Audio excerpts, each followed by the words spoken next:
tout le monde et bienvenue dans ce nouveau numéro de Vue sur le net. Le quotidien du sport a fait le classement de 10 meilleurs joueurs de l'histoire du foot. Un classement dominé par Lionel Messi devant le Brésilien Ronaldo qui devance un autre Brésilien, le roi Pelé. Numéro 1. Lionel Messi, unique et inégalable. 7 ballons d'or, 4 Ligues de champions, 11 titres de champion, 6 fois soulier d'or. Est-il encore utile de rappeler l'immense palmarès de Lionel Messi et la trace qu'il laissera dans le football? Une longévité et une régularité incroyables qui font de lui le meilleur joueur de l'histoire. Vainqueur des Jeux Olympiques et la Copa América, il ne lui manque que la Coupe du Monde. Malheureusement, malgré tout son talent, son équipe nationale a rarement été à son niveau, excepté peut-être en 2014, défaite en finale contre l'Allemagne. Numéro 2.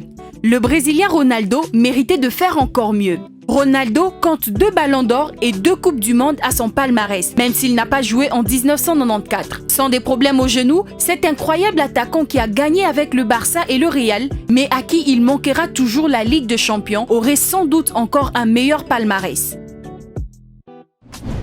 Numéro 3. Pelé, un génie d'une autre époque. Ce classement place le roi Pelé seulement à la 3e place, sûrement parce que ses incroyables exploits datent d'une autre époque et qu'il n'a jamais joué en Europe. Le Brésilien a pourtant remporté 3 Coupes du Monde, dont la première à moins de 18 ans. Véritable légende, il a surclassé le football mondial pendant près de 20 ans et reste aujourd'hui comme le plus grand dans les livres d'histoire. Numéro 4. Diego Maradona, un talent perturbé. El Pibe de Oro serait peut-être à la première place de ce classement sans ses nombreux déboires extrasportifs. Diego Maradona, c'est l'antithèse de Cristiano Ronaldo, un joueur doté d'un talent exceptionnel mais une hygiène de vie qui l'a empêché d'aller encore plus haut. Il a quand même remporté la Coupe du Monde en 1986 et perdu en finale en 1990. Il recevra un ballon d'or exceptionnel pour l'ensemble de sa carrière en 1995. Numéro 5. Cristiano Ronaldo, un exemple pour tous. Ces 5 ballons d'or attestent de son exceptionnelle longévité au plus haut niveau. Il a aussi gagné 5 Ligues des Champions et marque depuis 12 ans une trentaine de buts par saison au minimum. Sa vitesse, son incroyable détente et sa frappe de balle phénoménale en fait des dégâts en Premier League, en Liga et en Serie A. Son professionnalisme restera un exemple pour l'éternité.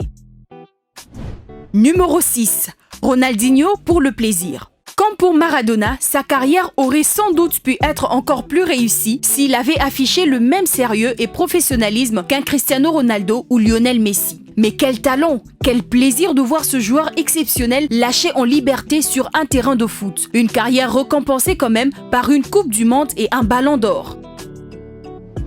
Numéro 7. Zinedine Zidane, le roi français. Une 7e place bien méritée pour le meilleur joueur français de l'histoire. Coupe du Monde, Ligue de champions, ballon d'or, Zizou a tout gagné dans sa longue carrière. Ses passements de jambes, sa vista exceptionnelle, sa technique hors du commun resteront comme des joyaux dans la mémoire collective du football.